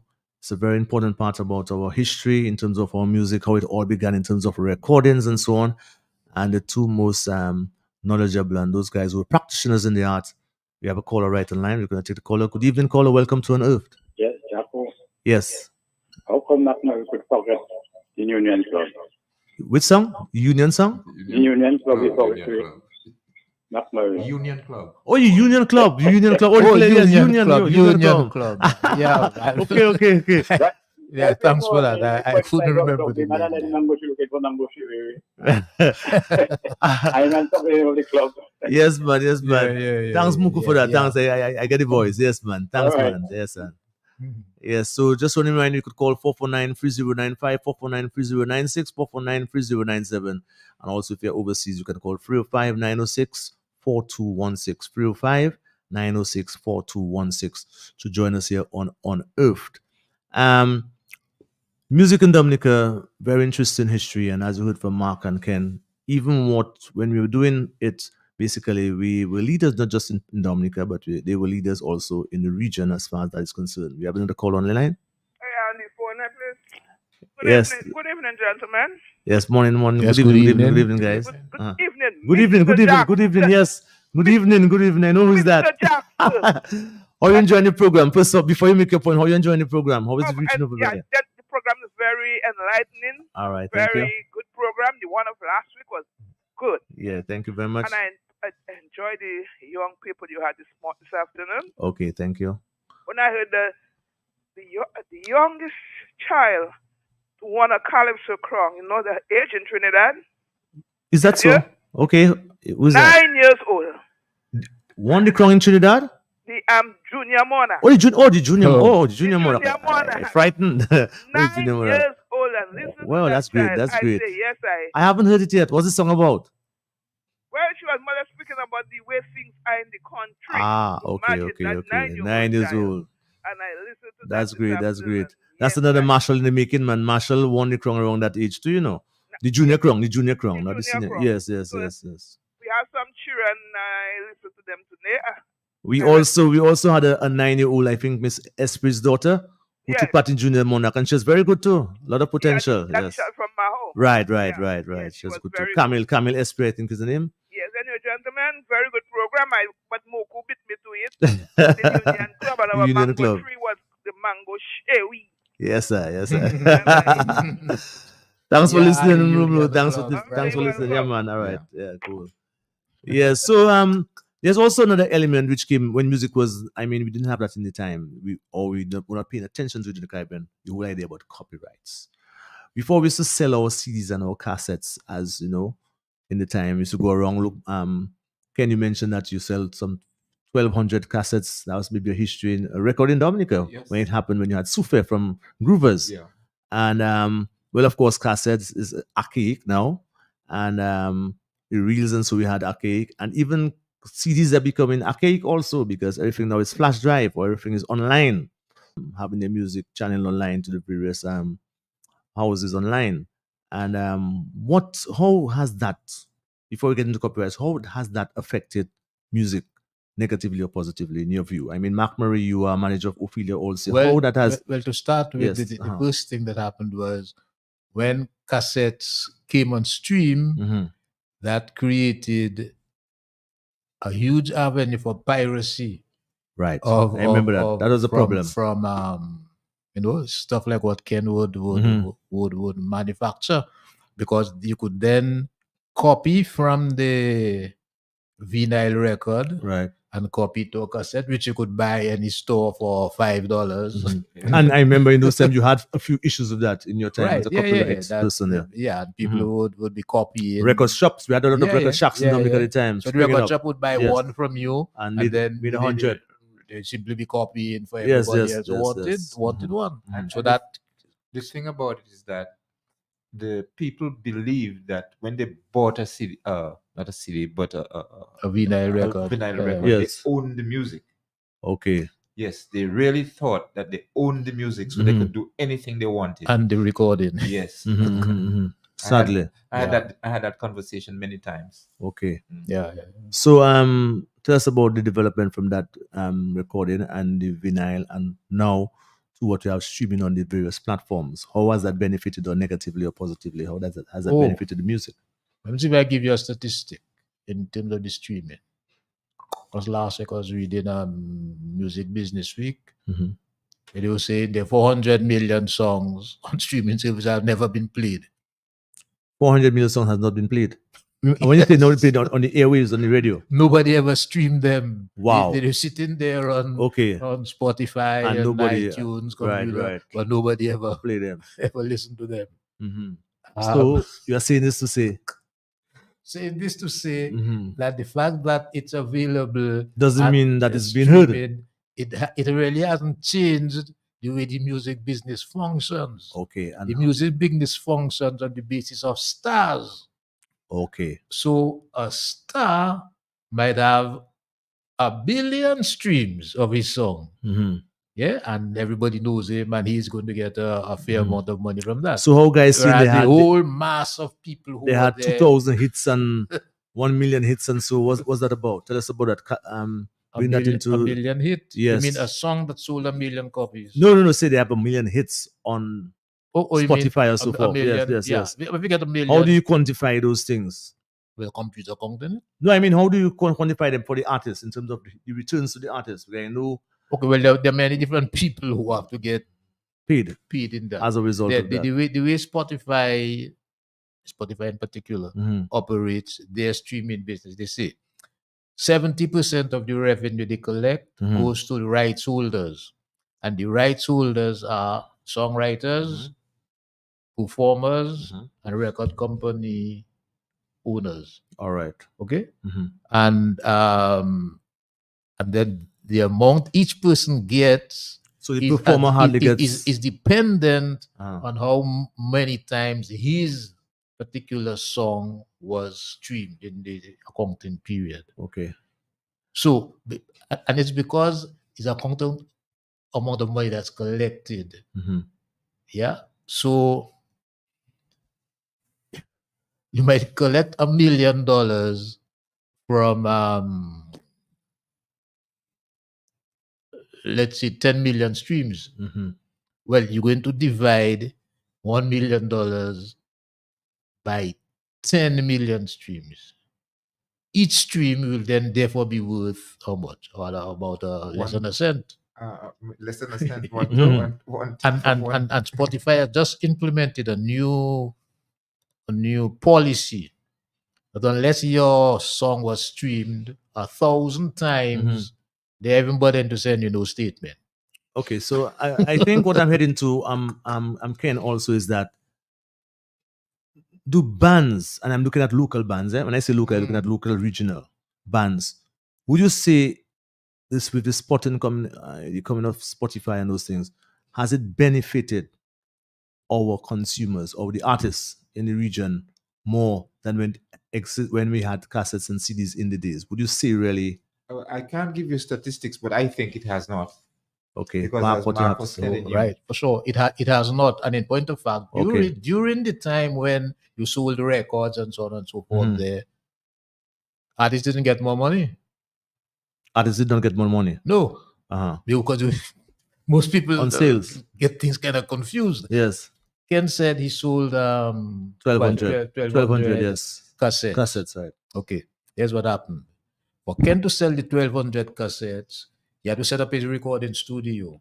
It costs money. You had to pay. Yeah, so there is some money to be set aside for that. And it's not running on air. You run on electricity. You have a bill by Domlec to pay. Yeah. Then to make the cassettes, he has to pay somebody to manufacture them for him. Or whatever price they charge, he has to pay them. He has to import it to Dominica. And if he's selling it somewhere abroad, he has to export it abroad and so on. So all these expenses are expenses which he has to make. Okay. And then, so what is left for him and you, you're assuming you are the artist, Yes. is after all these expenses are Have been paid. made. Okay. Can you say something? So so here's the thing. Some business people might understand that clearly. Caller? The record business has always been a low margin business. In other words, you make a small margin on each unit you sell. Okay. So if you sell a large number of units, then you could make a pretty large sum of money. But if you sell a moderately large number of units, you make a loss. Okay. Because I know people like the Groovers guys and some of the artists during the time was telling me that Lloyd, the recordings they did at Debs and so on, they never really pay them. They took them a portion of CDs. Yeah. Not CDs at the time, and keep the money, cassettes right. or vinyl discs Right, and so on, vinyl, and they sell and make their money. So Right. can you make a mention about that as asking the question how do the artists of today, the Caribbean artists, the Dominican artists, fare out as far as sales of their music as it is today on those platforms as existed in comparison to what existed saying before? that I can't give any statistics. No, I know, but you just in a general sense. Mark said that you have to sell all of these streams Right. before you can make $1. And you have to be a star Right. before you can make $1. If you compare it with what happened before, you didn't have to be a star. You could sell 100 CDs in your community, and whatever you got, like Debs give cassettes to the bands, and they sold it, and all the money they made from it was their money. Okay, Debs sold his share and made his money. So it was easier for a group to make a positive balance from his participation in a recording a recording setup, as against now when you have to wait, you have to play 1 million streams before you can start seeing a dime. Yeah. So there is no way that what is going on now is beneficial or more beneficial to the artists or the moderate or less popular artists than before. So what would you say to the band? Just before Mark, you could probably mention that, because as you mentioned that what would you say to the bands, for instance, the Triple Ks, the Signal bands, who are now very popular within their space in Dominica and probably to a certain extent to certain countries outside that they play here and there? What would you say to young people like that? Because there's also a myth that young people are into popularity a lot, and because people are jumping or playing their music, what investment for them tomorrow? Because after you leave, like Ophelia did something, you see, like even Cornell, we can say Cornell did something, and he can live off because you'll not be young every time. What you'd advise a young musician to do is really serious about his craft. He's not a star yet, may never be a star, but wants to sell and live off his music. What would you advise them? Well, I would advise them, first of all, to stop talking about the music business. There are many different activities in what we call the music business. Right.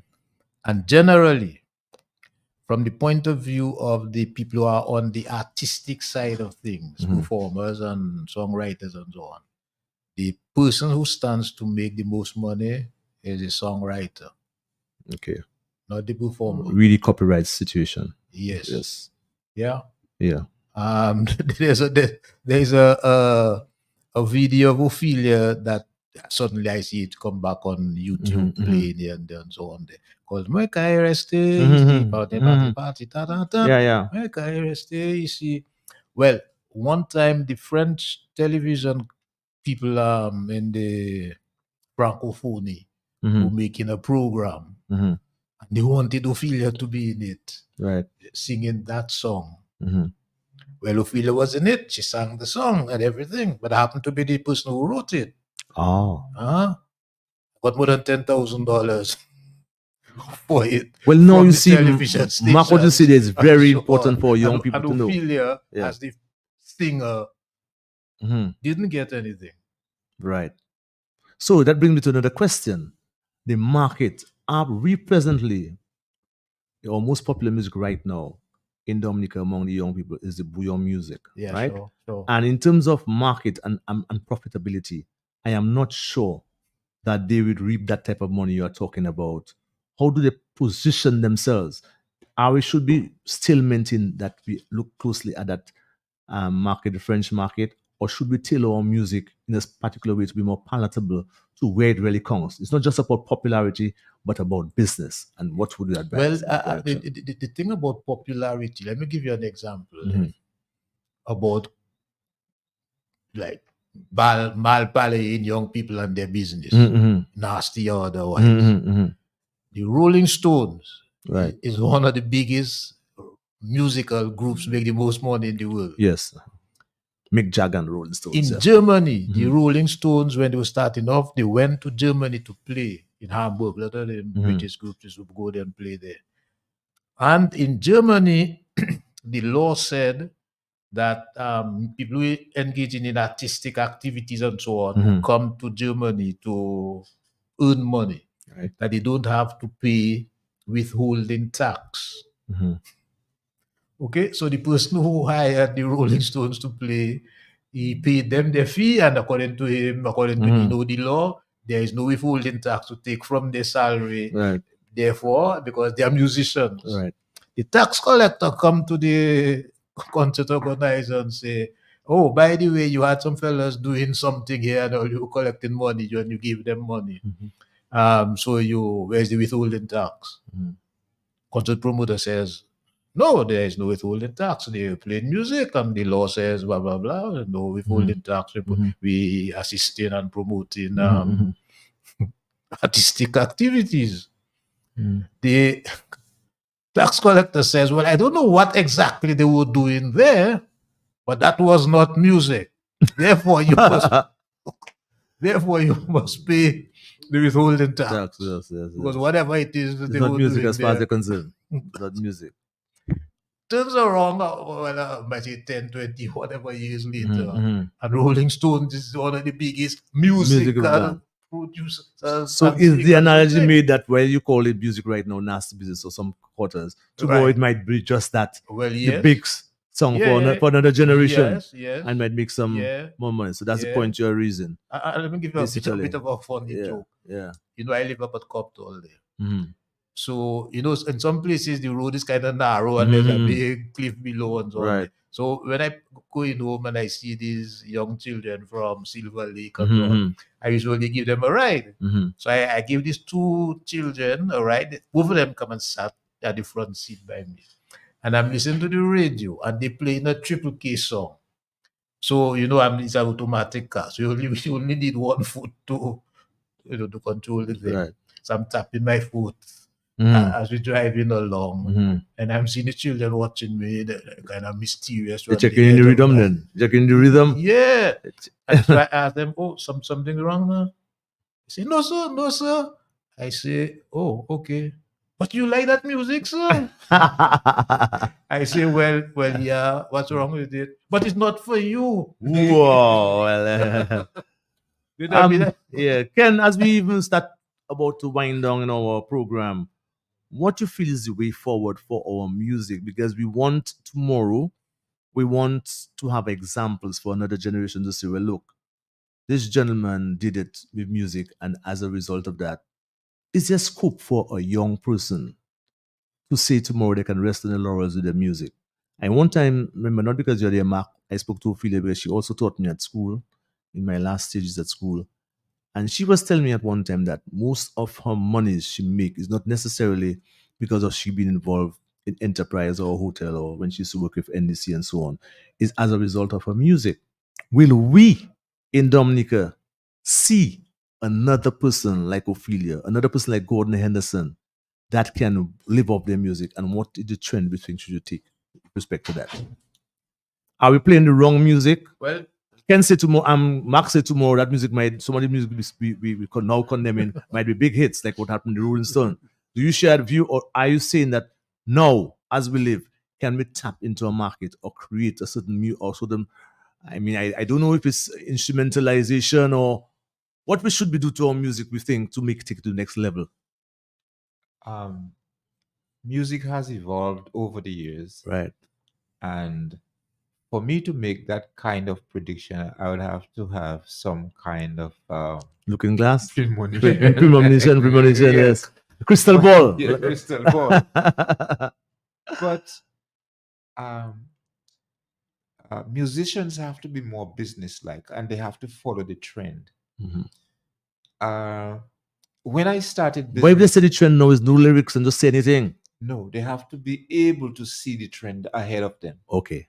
That's what I mean. Okay. Rather than following, then I shouldn't say follow. They have to see ahead, because they see they have the market for this. There's a market for I mean, like right now, what I see is just without chipping is that most people who say they are musicians, they're not really musicians. They know how to manipulate the devices put into music. Yes. So they can do stems, they can make your beats, they can make your voice sound fine when you use a rough voice. So for them, that's a musician. But to be excellent on the instrument, as what has happened before. Okay. Yes. Well, as you know, it is changing. That's why Yes. evolving. So the technology plays a better part than the technique that the musicians apply. When I got into digital recording, the big names in music who could play music, were Berkeley Music and those things. I used to read a lot of magazines, and so I was getting the inside view of what was going on with them.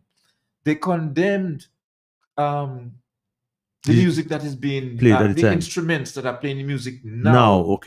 Okay. And they wouldn't do it. Even when Michael Jackson was making his hits, Thriller and so, they made him go back to using tape when they were already into digital, because they were saying that digital was too brittle.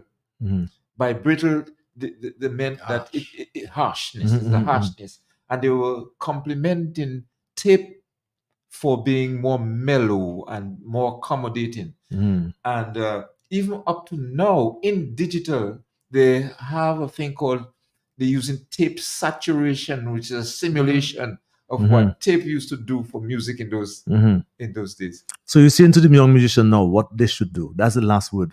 What do you think? What's the approach? They have to be able to see ahead and to modify what they believe will make it, and it's just a belief.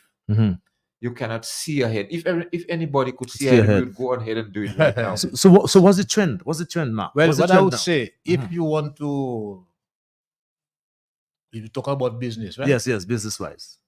First thing you have to do is know how the business works. It don't matter what it is, if it's taxi driving, if it's making bakes or whatever, you have to know how the music works, how that business works. Would you say we're too short-sighted? We're looking at Dominic. But we don't know how the music business works. Yeah. So we should, if you want to get involved with it and just know it works. We have to know how it works. How it works. And we mustn't imagine. Okay, so you must study it. Yes, very much. You have to study that, like a doctor studies his whatever textbooks on physiology and whatnot, biochemistry, to know how the body works. A lot of people who sing believe because they sing that is the music, that is music. So they have nothing else to do. But there's a business part of it, right? There are two types of business. One is the making of the music, and the other is the marketing of the music. So you have to know both of them, or get somebody to manage that for you, or else you ain't going to know. Okay, so here's an interesting thing. Pretty much already, you're gonna meet no musician to play no music, right? Because the AI can do all the music, including. Everything, yes. I asked the AI, write me a song in Creole. Write me a song in Creole, perfectly. Yes. So in other words, what I'm hearing you all saying as we close up, that music has changed, continues to evolve, and the human element will be slowly drifting away. Yeah. And will give away to technology. Yeah. It's already there. Technology, there's some lawsuits now because some people put on the digital platform Mhm. new Drake album. And that's It's a sounding problem. exactly like Drake and everything, and people are streaming like crazy. Man, Drake can make no new song. All right. It's Okay. AI generated. Well, a new guys, song with it. this discussion has been very lively, but we must come to an end now. We are a few minutes before next program. It was really nice having you two guys at least sharing your, your whole connection of music and the historical aspect, how it really started. As far as recording music is concerned, and sharing your, your whole feelings and your whole approaches and what probably young people should do. Business of the music. It's not all about the jumping up and the all kind of thing and the hoorah about music. Study the business and you know how to move forward. Of course, you mentioned about AI and technology. You also have to be with your technology, and that's the way the world is going. And we trust that that the young people will take cognizance of that and move in the direction. Know your business of your music, the platforms you should use, the places you should go, and to develop your own craft and your skill. So that's it for us tonight. Next week, like I said, we'll have Ivinia Benjamin and we'll have Miss Marcia Robin Telemark telling us about publishing and also stem cell research, etc. So it was wonderful to joining us this evening. I guess most of you listened instead of calling. We had a wonderful program, I think. And of course, join us next week, Tuesday, for another Unearthed, where we look at arts, culture, and literature. Good night. I'm Ian Jackson. Good night. Good night. Yeah. And the stem cells and the stem. Yeah. Big up all yourself. My pay bush massive. My PSS massive. And to the dumb like workers. Yeah. Cut them off. When you see they acting funny, cut them off. When they lie to your face, cut them off. When they care for the vision, cut them off. I learn from the best of the best. They both best with zero preference. Young, pretty, old and strong. I aspire to be just like you. You yourself unapologetically. You just take no shirt, not from nobody. People don't care what you still at ease. Still collecting cognac from all the fees. I want to be like you, but you don't. Hey, mama, hey, hey. Hey, hey, mama, hey, hey, mama.